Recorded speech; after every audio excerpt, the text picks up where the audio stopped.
வணக்கம் ரிதி. அதாவது தமிழகத்தில் பொங்கல் பண்டிகை நாளை கொண்டாடப்படுகிறது. சென்னையில் வேலை, கல்வி மற்றும் வியாபாரம் போன்ற காரணங்களுக்காக பல்வேறு மாவட்டங்களைச் சேர்ந்த அதிக எண்ணிக்கையில் வசிக்கின்றனர். இவர்கள் பொங்கல், தீபாவளி மற்றும் கோயில் திருவிழாக்கள் உள்ளிட்ட சிறப்பு நாட்களில் குடும்பத்துடன் தங்கள் சொந்த ஊர்களுக்கு செல்வது வழக்கம்.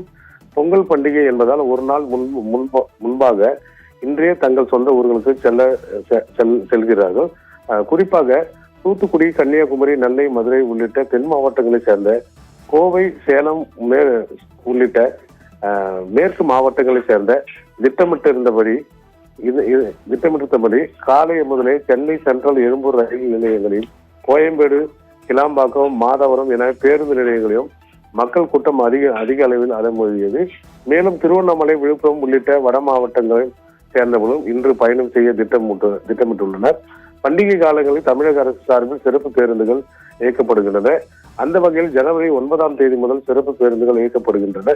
சென்னையிலிருந்து வழக்கமாக தினமும் 2092 பேருந்துகள் இயக்கப்படும் நிலையில் கடந்த 9ஆம் தேதி கூடுதலாக 614 சிறப்பு பேருந்துகள் இயக்கப்பட்டன.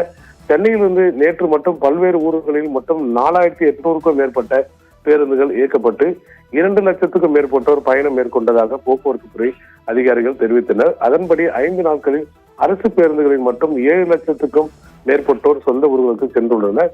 இதே போல ரயில்களிலும் கடந்த வெள்ளிக்கிழமை முதல் பொதுமக்கள் தங்கள் சொந்த ஊர்களுக்கு செல்ல தொடங்கியுள்ளனர். குறிப்பாக திங்கள், செவ்வாய்க்கிழமைகளில் அதிக எண்ணிக்கையில் பயணிகள் சென்றனர். வழக்கமான விரைவு ரயில்களில் டிக்கெட் முன்பதிவு செய்ய முடியாதவர்கள் சிறப்பு ரயில்கள் முன்பதிவு செய்து சொந்த ஊருக்கு புறப்பட்டனர். முன்பதிவு டிக்கெட் கிடைக்காதவர்கள் விரைவு ரயில்களில் பொது பொட்டிகளிலும் நெரிசலிலும் பயணம் மேற்கொண்டனர். அந்த வகையில் சென்னையிலிருந்து பிற மாவட்டங்களுக்கு புறப்பட்ட ரயில்கள் நிரம்பி வழிந்தன. நேற்று மட்டும் 1.5 லட்சம் பேர் பயணம் செய்தனர். ஒட்டுமொத்தமாக கடந்த 5 நாட்களில் 5 லட்சத்துக்கும் மேற்பட்டோர் ரயிலில் பயணம் செய்துள்ளனர். ஆம்னி பேருந்துகளில் 3 லட்சம் பேர், கார்களில் 2 சக்கர வாகனங்களில் ஆயிரக்கணக்கானோர் சொந்த ஊருக்கு புறப்பட்டு சென்றனர். பொங்கலை கொண்டாட கடந்த 5 நாட்களில் அனைத்து விதமான போக்குவரத்து சேவை வாயிலாக சுமார் 14 லட்சத்துக்கும் மேற்பட்டோர் தங்கள் சொந்த ஊர்களுக்கு சென்றுள்ளனர். இவர்கள் வரும் ஞாயிற்றுக்கிழமை புறப்பட்டு திங்கட்கிழமை காலை மீண்டும் சென்னை திரும்பும் வகையில் பேருந்து, ரயில்கள் டிக்கெட்கள் முன்பதிவு செய்யப்பட்டுள்ளதாக குறிப்பிடத்தக்கது. ராதிகா.